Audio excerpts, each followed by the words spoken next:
All right. All right. Hi, everyone. Hello.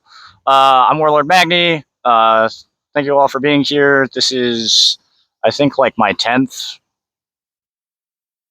class on my Newb to Warlord series. We got like almost like 4 hours of content now. So like, woo, let's go. So this is great. Thank you all for being here. And today's class is on adaptation. So this is going to be a fairly conceptual class. You are going to have to think a lot of these concepts and ideas that I present today, you're going to have to think about in how to integrate it into your own game. I would say this is a more like intermediate to advanced level class. Okay. But even people that are newer can still take some things away from this. Right. So what is adaptation, or what is like the point of adaptation? I mean, adaptation is in the word, you are changing to an advantage, right? And really what adaptation means in the sense of like Amtgard and boffer fighting, to me, I think about it as if I'm solving a system of equations that are changing with time, right? This is dynamic problem solving. I'm fighting my opponent and I'm trying to win, and I'm adapting to whatever they're doing, and they're doing the same exact thing to me, right? So you have to find the solution somehow, right? So it's very back and forth, right? And so trying to solve that system in an efficient manner. And so there's a couple key questions that I pose whenever I'm trying to adapt to an opponent in a fight. Is first, right, like, or just adaptation in general, is first think about how does your fight with, think of somebody you fight commonly. How do your fights with that person change over the course of a day? Over the course of an hour, over the course of a week, month, year, so on and so forth, right?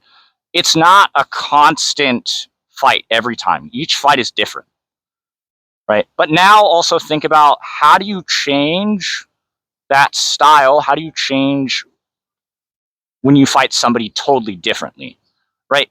And what you're doing is you're adapting to your opponents, and they're adapting to you.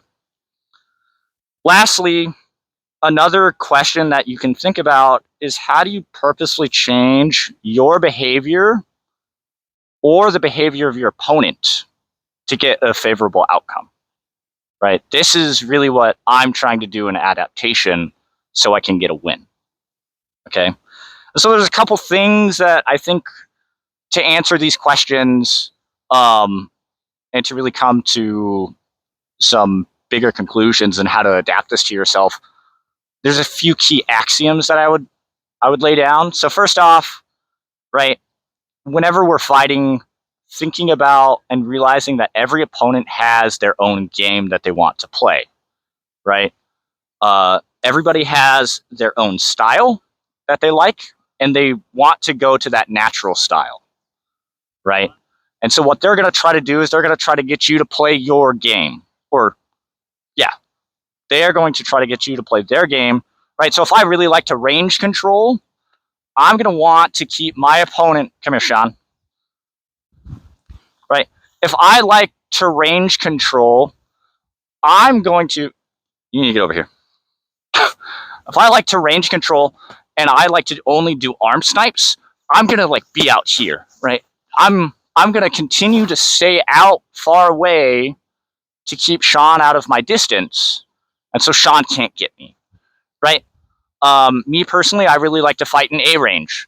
So I'm going to always try to bully my opponent into being in close, because a lot of people feel uncomfortable here. Okay? So thinking about that, right? Like, I'm going to try to get my opponent to play that game, and what you want to do is not play that game. Okay. Additionally, another axiom. Number 2, people typically have the same response to the same stimuli almost every time, right? Like, we're creatures of habit.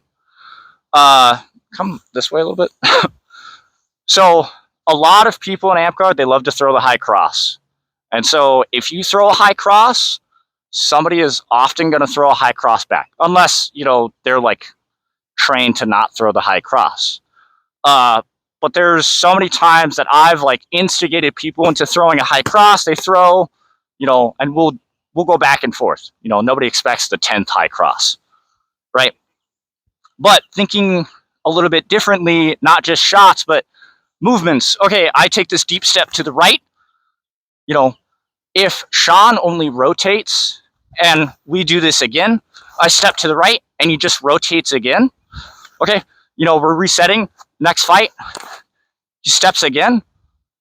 That is now like determined behavior. Or if instead, you know, thinking about it this way, if I step in and Sean steps out, you know, and then we do this again, I'm building like data sets. I'm probing Sean's response to a continued stimuli. So once you develop that, you can begin to build information off of that and begin to adapt, right? So that's second axiom. And then a third axiom, which this is somewhat of a disclaimer that I want to point out, and it's a little bit less significant in thinking about adaptation, is that you don't have to reinvent your style for every person, right? All you got to do is tweak a couple of little things for you to like get a win, right? If I'm a big range fighter, okay, you know, and Sean likes to close on me, I don't, or I guess if I'm a big range fighter and Sean doesn't let me play at range and he's always closing, you know, I only have to adapt a little bit to that response. If instead, you know, I keep my ground and I throw low as Sean encroaches, right, I can outrange, or not outrange him, but I'm still using my range game, but in a different way. Okay. So just thinking about those three things and using those 3 points in different ways is how you can adapt your style. All right. So now, right, I've laid out the questions. I've laid out these 3 principles that I think are pretty fundamental for adaptation. Now, how do we do it? So first off, I think there's a couple of things, or a few things that we need to realize. First, you kind of have to be able to adapt to what's going on. You have to be self-aware and understand what you're doing in a fight. If you don't have a good foundation for the fundamentals and the body mechanics, like the key body mechanics, and you don't have the right, or you haven't established the muscle memory yet, you're going to have a hard time changing your behavior, right? Because if you go into a fight, right, and, you know, Sean and I are fighting, we're like, and Sean dies, say I win this, and I'm like, wait, what just happened? How did I win? And if we both don't know, well, you're going to have to figure it out. Because if you don't know what the problems are and you don't know how you're winning, then you can't change, right? Or you can't get better from that case, right? So you have to be self-aware. And then additionally, number 2 is you need to be aware of what your opponent is doing, right? So, okay, we have this matchup going on. I throw high, and then I come back to block, and Sean doesn't block where I anticipate, and then, you know, Sean catches me off time and snipes my shoulder. If I don't realize that's what Sean did, then I'm never going to be able to adapt to that style, right? If Sean's getting me on my timing every time, right, then you need to work on that ability. And so to do that, you're going to have to work on this concept called combat computer. I'm going to do a class on that a little bit later. But it's really just self-awareness and being able to understand what's happening in the fight. Okay. Lastly, I think for adaptation, the third and final thing, and I really think this is the most fun part about adaptation, and one reason why I'm really excited about this class is experimenting. Once you have the first 2 points, you understand what's going on in a fight. Try new things. Like, that's the whole part of adaptation. Be creative. Right? Be flexible with your style. Again, you can keep your main style, but try it out in different ways. I kind of think about like Mortal Kombat, playing it as a kid of like, I kind of don't like, I understand the combos, but let me try it this way, or like Smash Bros, right? Like, you're figuring out the game and figuring out different strategies to win. And it's the same exact concept, right? So be creative. Throughout this whole series, I've tried to develop tools for people to use and include in their toolbox, right? Different shots within a given category, different movements that you can do, different ranges that you can play with, right?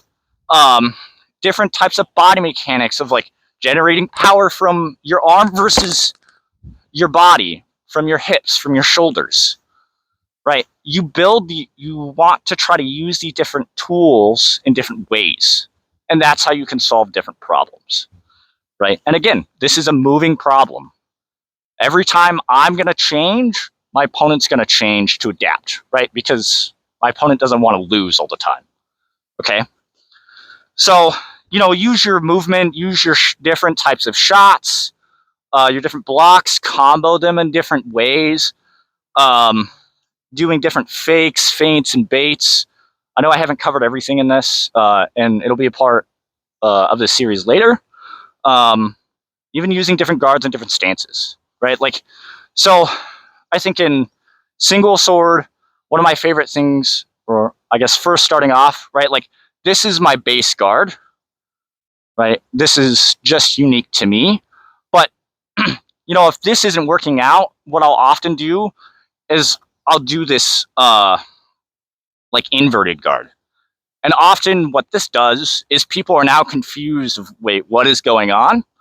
Or, to have a little bit of fun with it, I'll do this really wonky guard where I'm baiting my shoulder out for somebody to try to hit it.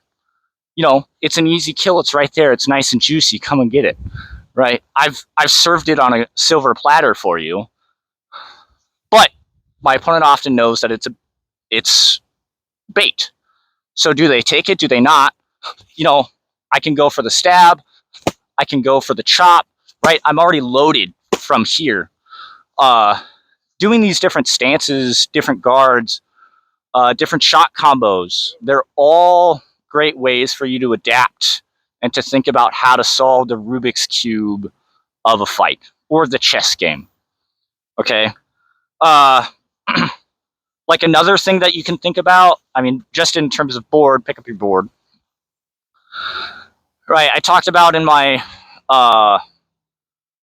Sword and Board Basics class, the dark side shot, right?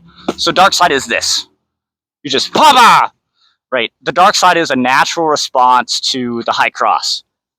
High cross me, right? Boom, block, throw, right? But now, adapt that a little bit. Change the angle. So instead of doing a high cross for like the hip or maybe that arm, I can throw a high dark cross. I'm actually trying to get the shoulder, right? It's almost the same shot, but I'm just tweaking it up a little bit. Whatever fits your style, whatever feels comfortable to you, doing it in different ways, and being creative. This is kind of how you get to play, like, it's the sandbox of Amtgard fighting. Additionally, in adaptation, think about like watching for tells. If somebody has, one of the biggest tells, especially with like newer fighters, is they load one in the chamber. And I think a lot of people know what I'm talking about when I say this. They come back and then they throw. Right? If somebody comes back here, you pretty much know they're going to throw. Right? So you know where to block almost immediately, because from here, it's almost always going to be a straight chop down. Right? Or, you catch me off time, so I come up, yeah, and you hit my hip because, my guard's out of place. Or, watch for footwork tells.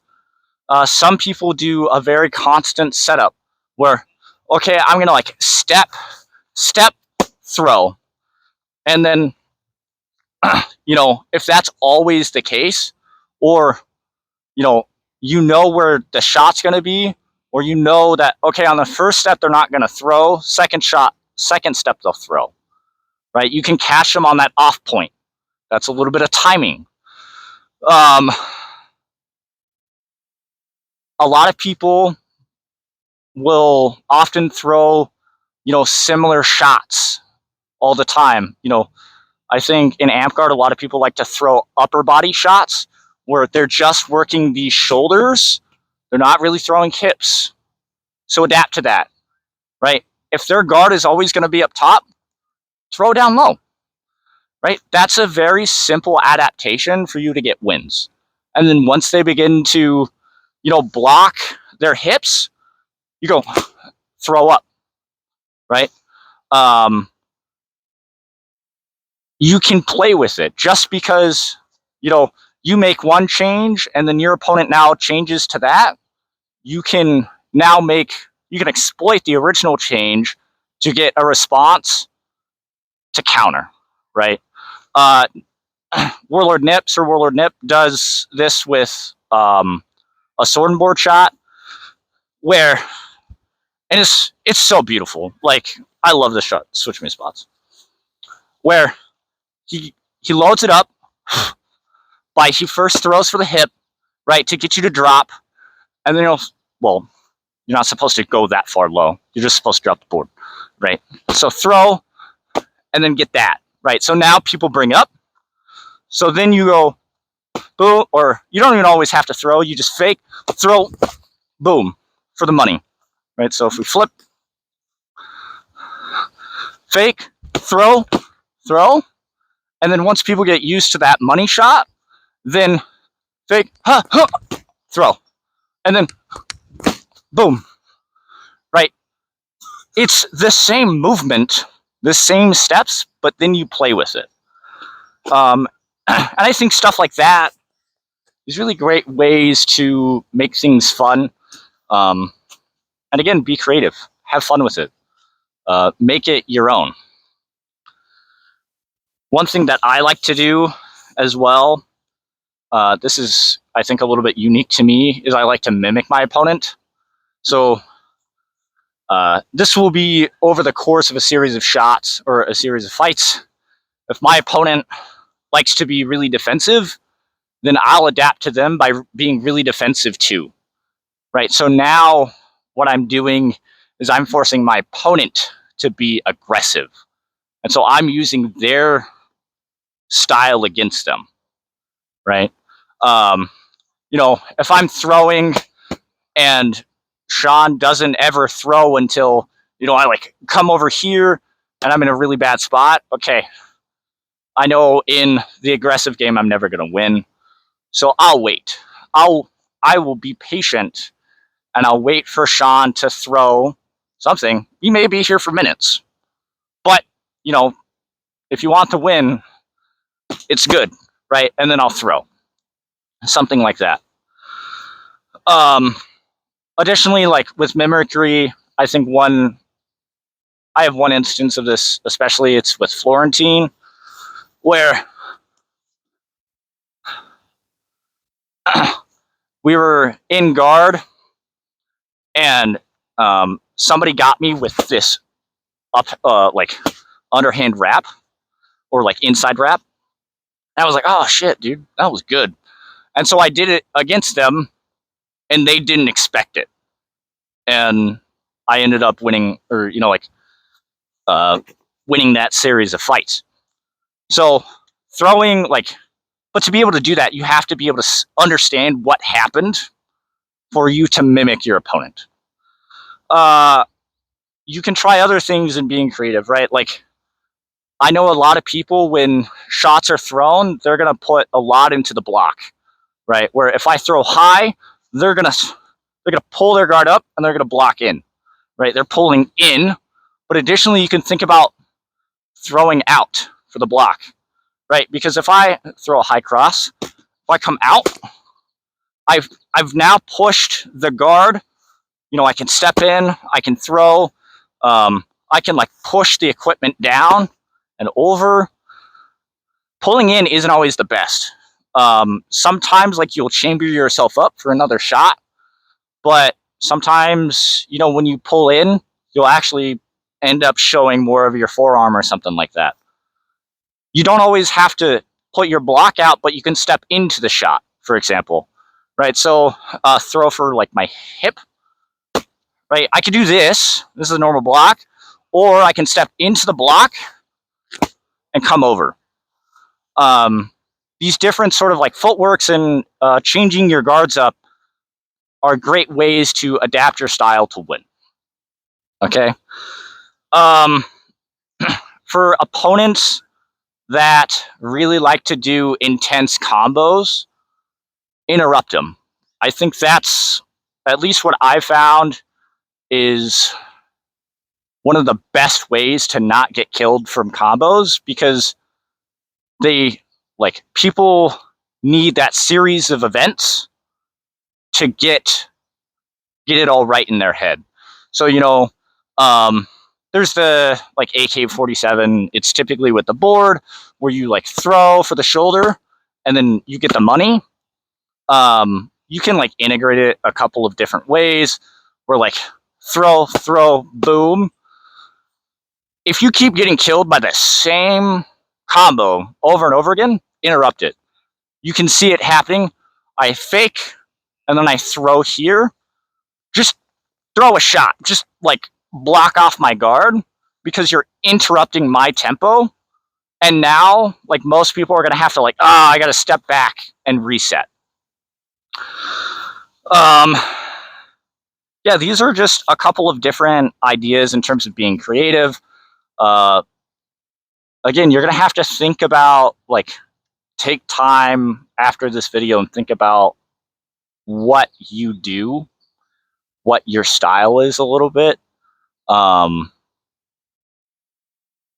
figure out the things that you could do better and areas that you can exploit, right? Like, find a combo that you are really, like, is your favorite combo, and figure out different ways that you can play with it. For example, like, my favorite combo in single sword is this, right? Wearing guard, I can do it from either guards, where I'll throw, right?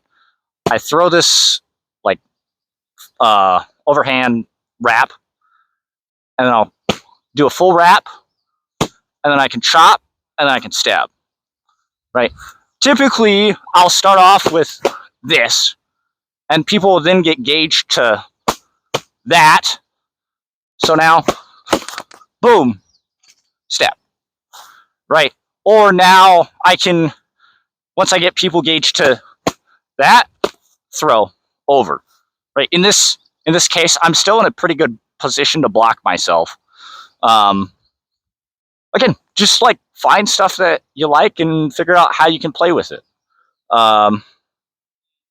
Just be very conscientious about not hurting yourself. Like, check out my combat, my body mechanics course, just so you like throw things correctly, because injury is bad.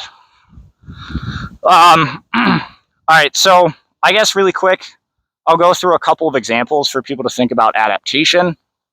So, people that like to play range games, I'm going to play really far out. I only like to fight in C range. For my advice for people like that in fighting, get up close. Because a lot of people that have this good range out here, once you get inside their nope zone, they choke up. They're like, I need to block and I need to get out, right? So that's kind of what I would say. Like, that's how I would adapt to that.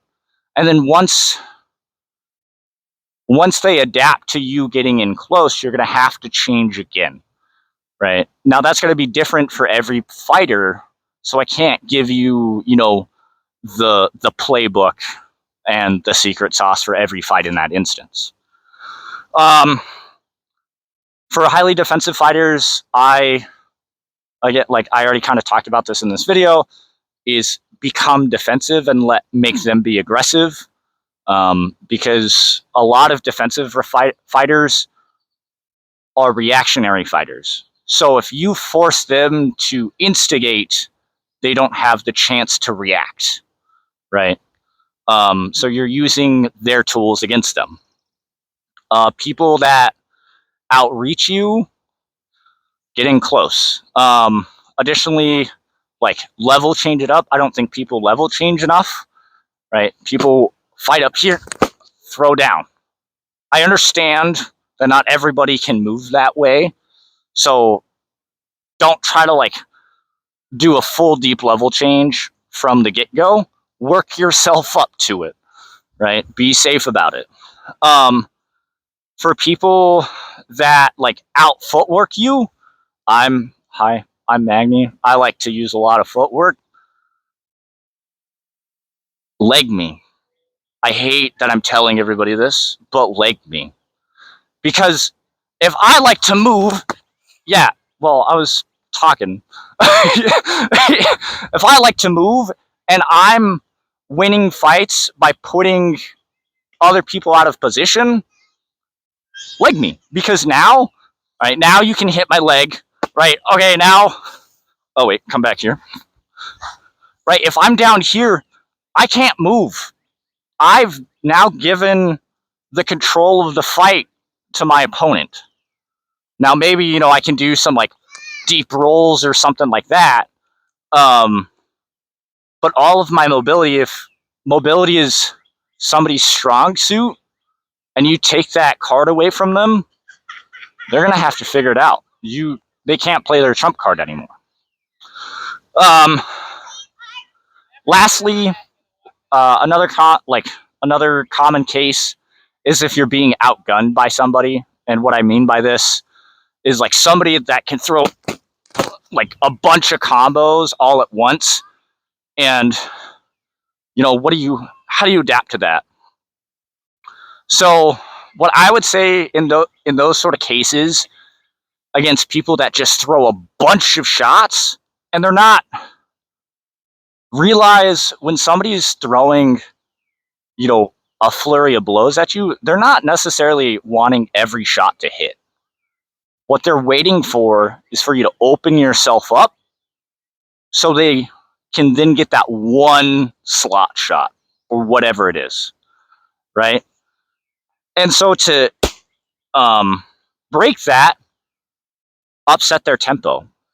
Typically, a lot of heavy gunfighters are gonna have a timing of like boom, boom, boom, boom, boom, boom, right? There's somewhat of a tempo. So if you can catch that tempo, get them on the offbeat. Or just try to interrupt them. Just like if I'm throwing here, throw on something to make me pull back. And now I have to reset, you know. And then once you get the fight to kind of reset, then you can begin to play with, all right, now how do I step into this combat? And how do I build a strategy from that?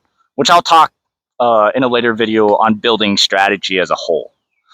But thank you all for your time and attention. That's all I have for adaptation. If anybody, there's one thing that I want y'all to take away from this class is be self-aware. Well, okay, I'm going to say two things. Work on being more aware of what's happening in a fight. And for adaptation, be creative and just play with it. Just have fun. Realize a lot of, you know, this experimentation, you're probably going to lose. But if you can learn from every fight in that case, then that's still a win.